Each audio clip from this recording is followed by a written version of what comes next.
eu quero te saudar nesse dia tão especial. E que dia maravilhoso é esse? O domingo. Aliás, todos os domingos nos faz lembrar da ressurreição. Não só hoje, mas é que hoje é um dia muito especial, o domingo da Páscoa, o domingo que nós celebramos que ele está vivo, vivo, vivo, vivo, Jesus, e vivo também em nossas vidas.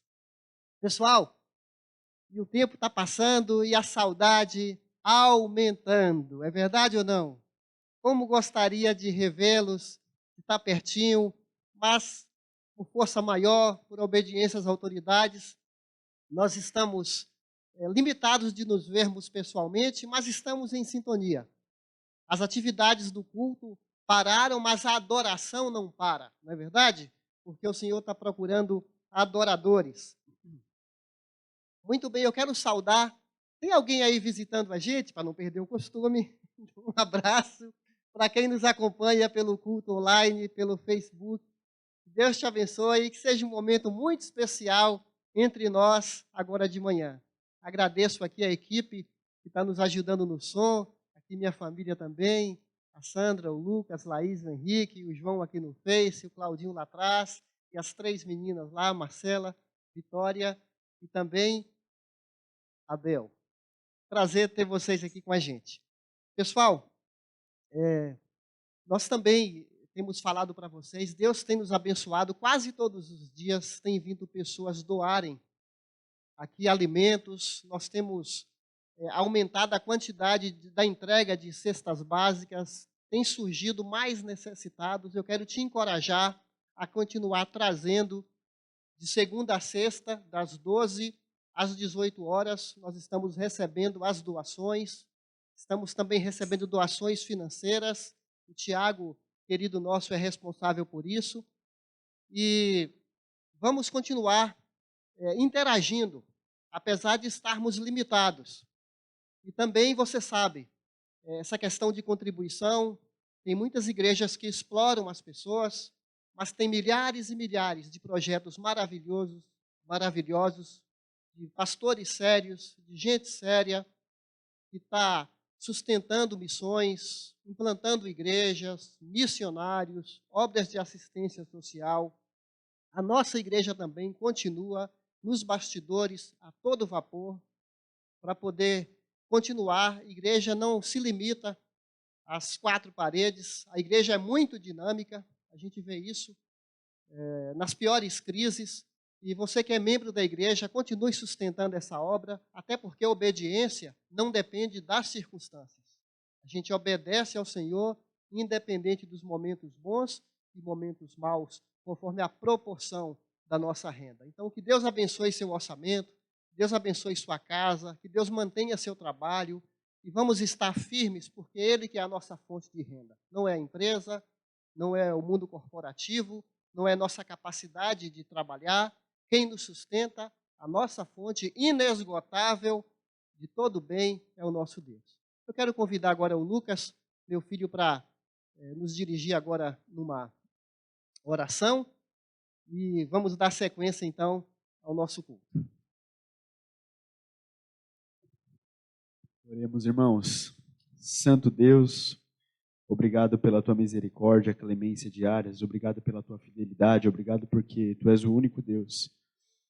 Abençoa-nos cada um em nossas casas, nos ajuda, Pai, a compreender o que o Senhor quer revelar para esse momento de quarentena, nos guarda no secreto, nos ensina, nos disciplina, para que quando esse tempo acabar, a gente seja uma igreja mais forte, relevante, para que isso transborde para as pessoas que mais necessitam, Pai. Nós clamamos por um avivamento real, por pessoas chegando ao Senhor após esse momento, porque estarão desesperadas e ansiosas. Enfim, Senhor, faz a tua vontade, porque o Senhor é soberano, nos perdoa das nossas falhas, de colocarmos nossas ansiedades, medos e anseios na frente do Senhor, sendo que é o Senhor que controla o universo. Então, faz a tua vontade, Deus. Tu és santo, tu és o único digno, e essa Páscoa é sobre ti, Jesus Cristo. Tudo é sobre ti, Pai. Porque o Senhor venceu a morte, onde tudo estava dizendo não, o Senhor veio com um sim, Pai. E as suas promessas são sim e amém, como diz a sua palavra, Pai Santo. Tu és o Deus do Shalom. Venha com teu shalom iluminar e incendiar cada casa que está assistindo agora com o poder do teu Santo Espírito, que o mesmo poder que ressuscitou Cristo dos mortos está disponível para nós aqui também. Tu és o único Deus, Pai. Nós te adoramos. Amém. Se você esteve antenado aí na nossa divulgação, nós pedimos para você e sua família separarem em casa um pedaço de pão, um suco de uva, para podermos celebrar a ceia do Senhor agora de manhã.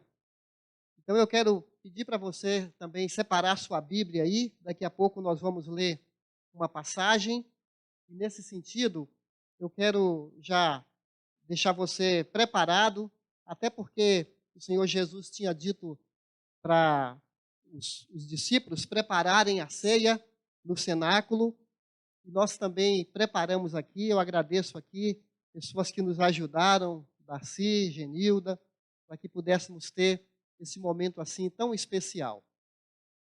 E apesar de tudo que está acontecendo no mundo, nós estamos ligados uns aos outros. Sabe, nesses dias eu fiquei pensando como foi importante, como o Senhor nos conduziu para que tivéssemos os pequenos grupos em casas. Nessa hora, a gente percebe a importância do cuidado mútuo, da conexão, ainda que virtual, de uns estarem orando uns pelos outros, de estarmos crescendo na fé, crescendo no compromisso, na intimidade com Deus, na busca pelo Senhor. Nós não podemos dizer que não temos tempo agora, não é verdade? Quem sabe Ele está nos levando a um exercício espiritual que vai continuar, mesmo quando essa crise passar. Aliás, eu gosto muito da palavra crise, por mais desagradável que ela soa, a palavra crise nos lembra da crisálida.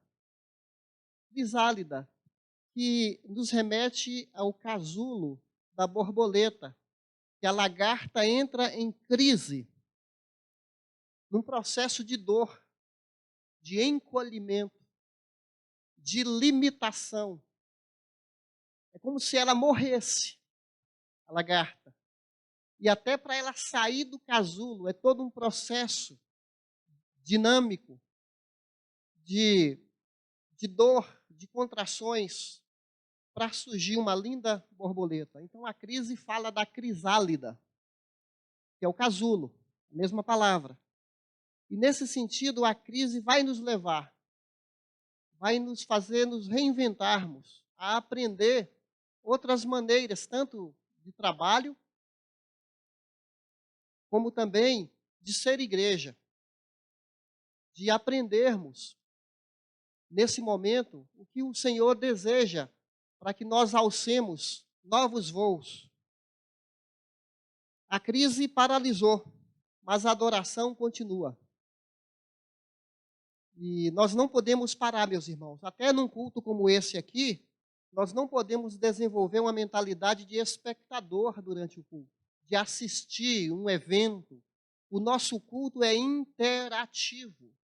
Durante a semana, tem que estar, eu falo assim, mas nem é a palavra adequada, é um estilo de vida nosso, a interação, o cuidado mútuo, tudo isso que eu falei antes. Até a ceia envolve uma participação sua em casa, celebrando a morte de Jesus por nós, a ressurreição dele na cruz por nós, a nossa generosidade em partilhar com aqueles que precisam, em cuidar da sua igreja, amar essa igreja, que eu não estou me referindo ao prédio, amar o povo de Deus. Quem nasce de novo, ama.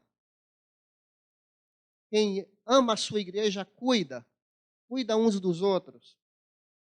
E eu quero convidar você, então, para a gente meditar agora de manhã. Até esqueci de falar, nessa crise gera uma insegurança nas pessoas, porque tem muita gente sofrendo, sem ter a que se apegar. Tem um vizinho meu que está com coronavírus, e ele mandou um WhatsApp para mim essa semana, pedindo oração. Fiquei feliz, da oportunidade de poder orar com ele, orar por ele, mandar recadinhos para ele. E nós, povo de Deus, nós temos uma mensagem viva, uma mensagem maravilhosa que nos mantém de pé, que nos sustenta, que nos enche de esperança.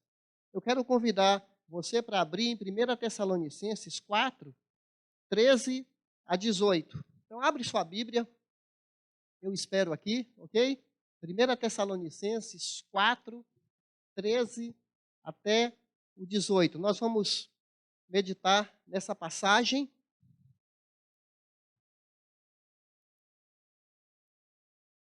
Apesar de ter a Bíblia no celular, eu gosto bastante dessa aqui, de manusear, de procurar, de sentir o cheirinho da palavra. Então, 1 Tessalonicenses está no Novo Testamento, depois de Romanos, depois de Coríntios, depois de Efésios, antes de Timóteo, bem antes de Apocalipse. 1 Tessalonicenses 4, do 13 até o 18, ok? Irmãos, atenção, irmãos, irmãs, não queremos que vocês sejam ignorantes quanto aos que dormem, para que não se entristeçam como os outros, que não têm esperança. Se cremos que Jesus morreu e ressurgiu, cremos também que Deus trará, mediante Jesus e com ele, aqueles que nele dormiram.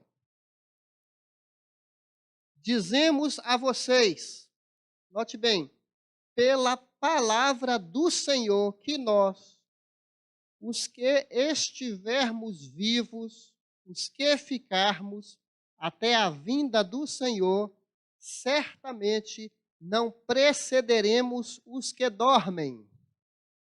Pois dada a ordem, com a voz do arcanjo e o ressoar da trombeta de Deus, o próprio, eu vou falar de novo, o próprio Senhor descerá dos céus e os mortos em Cristo ressuscitarão primeiro.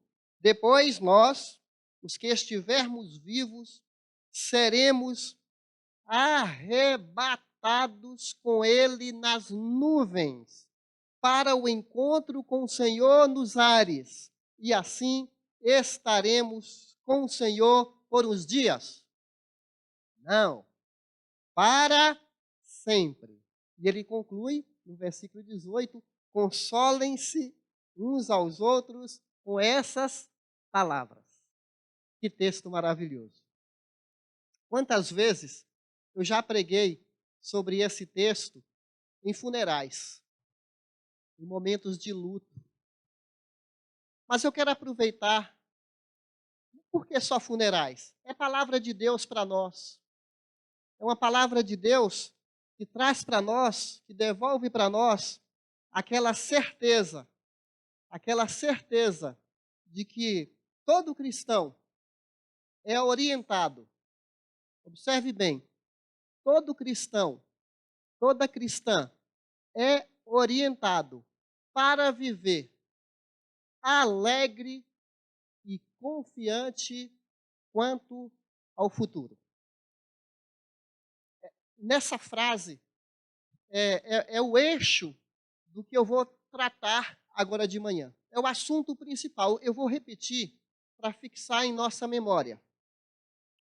Todo cristão, toda cristã, é orientado por Deus, nessa passagem aqui, para que você viva alegre e confiante quanto ao seu futuro.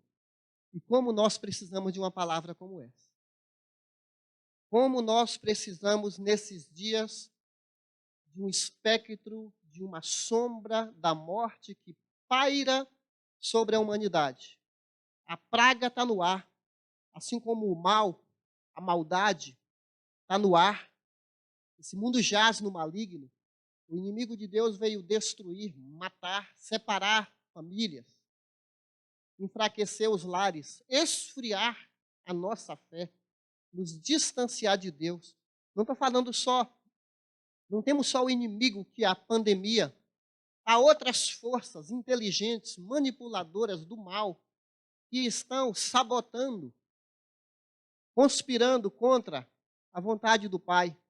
E foi nesse clima de morte, em que as pessoas estavam amedrontadas dentro de suas casas, os cristãos, logo após a morte de Jesus, com medo deles também serem mortos, machucados.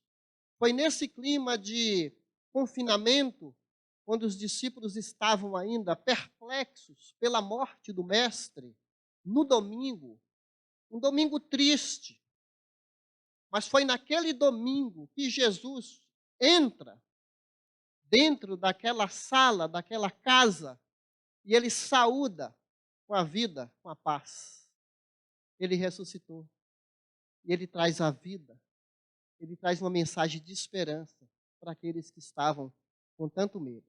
E esse texto, para nós, vai nos ensinar duas razões. Duas razões. Eu poderia citar outras, mas eu quero me deter pelo nosso curto tempo. Há duas razões por que o cristão é orientado para viver confiante e alegre quanto ao futuro. As duas razões são essas que nós vamos falar agora de manhã. A primeira é por causa da ressurreição. Por causa da ressurreição, da promessa da vida eterna. E a segunda razão é porque ele vai voltar. São motivos mais do que suficientes para vivermos com muito otimismo e com muita esperança. A primeira razão para vivermos contentes e alegres, que é essa primeira, a certeza da ressurreição, não fique triste diante da inevitabilidade da morte. É isso que esse texto está apontando para nós. Ele diz aqui, irmãos, não sejam ignorantes. E ignorantes aqui não é o sentido de que não sejam brutos, não sejam mal educados. A raiz da palavra ignorar é falta de conhecimento. Tem até a expressão gnos, que significa conhecimento. De que não sejam alheios, que não sejam desinformados. Irmãos, está falando para irmãos cristãos, para não serem ignorantes. Até porque no contexto dessa igreja, os tessalonicenses, que numa região acima da Grécia, eles viviam com medo da morte, porque eles aguardavam Jesus em vida. O fato de estarem aguardando Jesus ainda na geração deles, fez com que esse pessoal ficasse preocupado. E se alguém morresse, qual seria o destino? Jesus não viria para os vivos? Então ocorreu na mente desse povo dúvidas quanto a isso. Jesus vem só para os vivos e os que morreram? Então essa carta, primeiro aos Tessalonicenses, foi escrita com esse objetivo de esclarecer dúvidas a respeito da segunda vinda. E essa palavra, os que dormem, é uma palavra suave para falar, na verdade, ele está falando dos que morreram. É um eufemismo, um jeito brando. Às vezes a gente fala para alguém, quando temos que dar essa notícia, que não é fácil dar uma notícia, ó, fulano faleceu. Então nós usamos eufemismos. Olha, Deus levou. Bem melhor, não? O Senhor promoveu. Então, são maneiras que nós usamos para abreviar a dor. Então, Paulo está falando aqui, até porque Jesus também usou esse eufemismo. Lembra quando ele falou, Lázaro dorme? Lázaro já tinha morrido, e eles falaram, se está dormindo, está tudo bem. Jesus falou, não, ele morreu. Então, só para a gente ficar ligado no sentido dessa expressão. Não sejam ignorantes. Os que dormem. Na verdade, o corpo dorme, entre aspas. Gente, nós vamos vivendo, os anos vão passando, vêm as doenças, vem o envelhecimento, as mãos começam a ficar trêmulas, os pés. Chega uma hora que parece que o corpo quer dormir. E, na verdade, na sepultura, simbolicamente falando, está dormindo. O espírito não. O espírito volta para Deus. Aqueles que já entenderam que pertencem a Deus, o corpo volte à terra e o espírito volte a Deus e o deu. Na presença do nosso Deus há consciência. Nós podemos lembrar daquela parábola, daquele Lázaro e do mendigo. Aquele mendigo, ele estava consciente, ele estava experimentando um bem-estar na presença de Deus. Paulo vai falar em Filipenses capítulo 1, que ele tem o desejo de continuar com os irmãos e de partir. Ele fala, se eu partir, é incomparavelmente melhor. Jesus disse para o ladrão também, do lado dele que morria na cruz, hoje mesmo estarás comigo no paraíso. Então, na presença de Deus, há consciência. Então, só para lembrar, eles eram ignorantes por falta de revelação bíblica. Você, eu, não temos desculpa para ficarmos ignorantes quanto a esses assuntos. Hoje, nós temos uma revelação completa, temos o Novo Testamento, temos o Antigo também, eles eram gentios, não tinham acesso ao Antigo Testamento, que também fala do futuro, da vinda de Jesus, e nós não temos desculpas. Então, tem livros bons sobre esse assunto, sobre escatologia, mas tem pessoas que ficam tristes. Na verdade, entre os medos, a morte está no ranking. Um dos principais medos das pessoas é a morte. Temos muitas fobias, temos medo do desconhecido, temos decepções na vida, temos medo de desemprego, doenças, conflitos. Talvez algo nesse momento te assusta. E não só a morte. Agora, convém a gente lembrar que até o povo de Deus pode ser tomado por uma tristeza.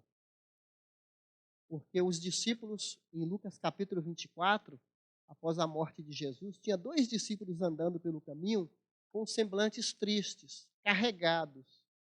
Eles estavam muito frustrados porque Jesus tinha morrido.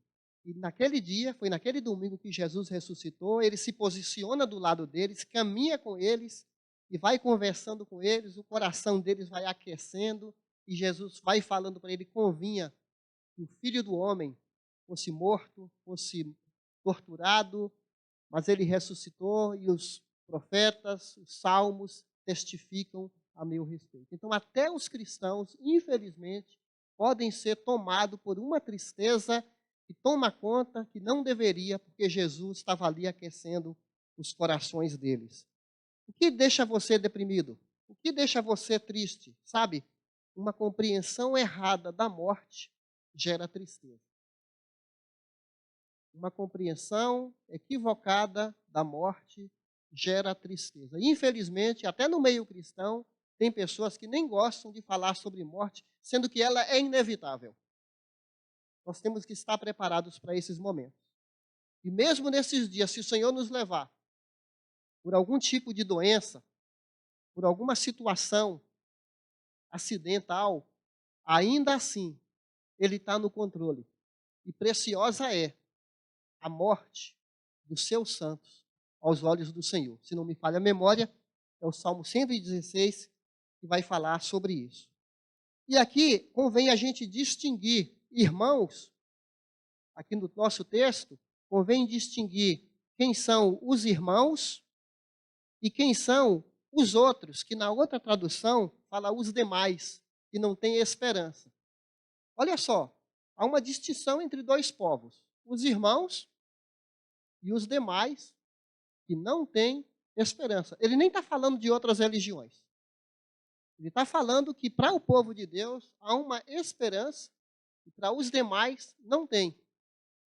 E mesmo os gregos não acreditavam na ressurreição. Quando Paulo, lá em Atenas, foi falar sobre a ressurreição, eles acharam que Paulo era um tagarela.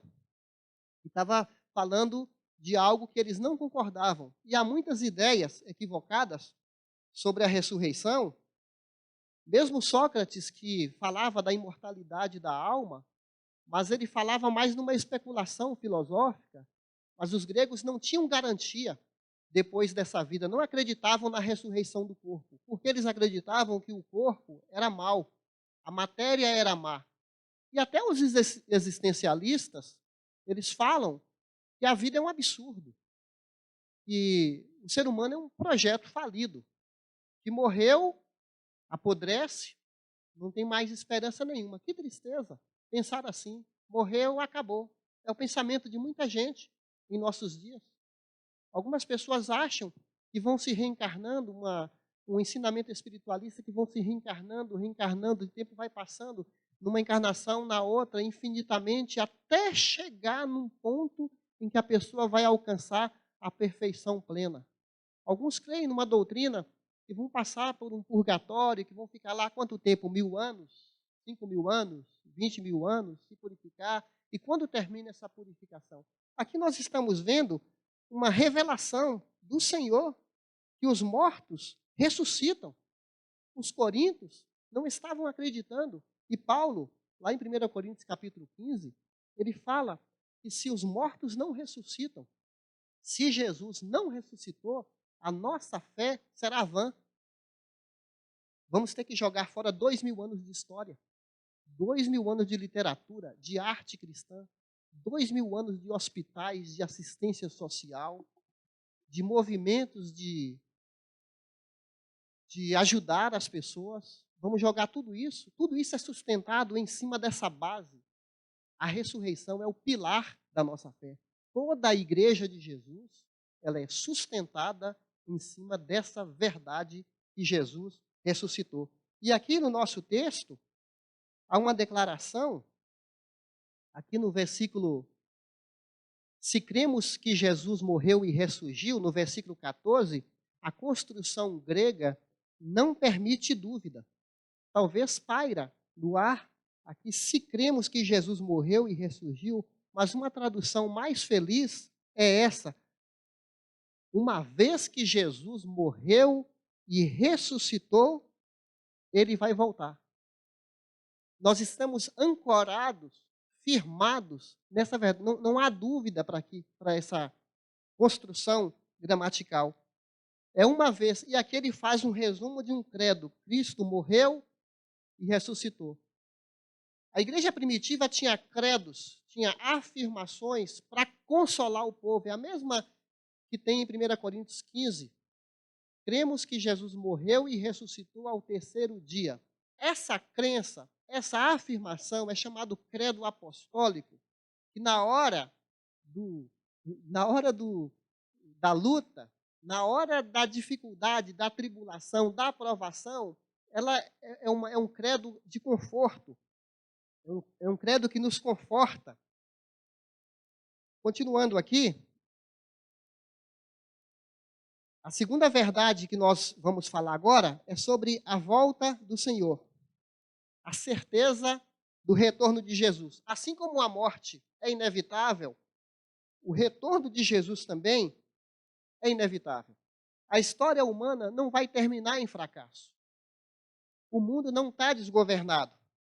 Deus não deixou de ser Deus. Precisamos lembrar sempre disso. Deus não caducou. Ele é o mesmo ontem, hoje e eternamente.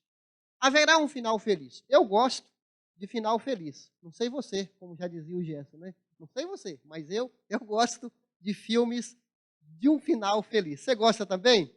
Pois eu preciso te falar, apesar de muitas tristezas que virão sobre a humanidade, muitas mortes, muitas tragédias, o livro de Apocalipse fala sobre isso, mas há uma esperança bendita para o povo de Deus, e Deus, ele está, na sua paciência, chamando a nossa atenção, chamando a atenção desse homem desgovernado, desse homem sem escrúpulos, desse homem orgulhoso, desse homem autossuficiente, desse homem que se acha o dono de tudo.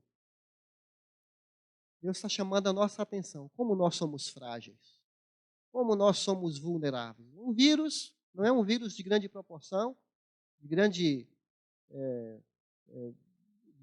letalidade, é um vírus relativamente fraco, mas ainda assim parou o mundo, paralisou o mundo.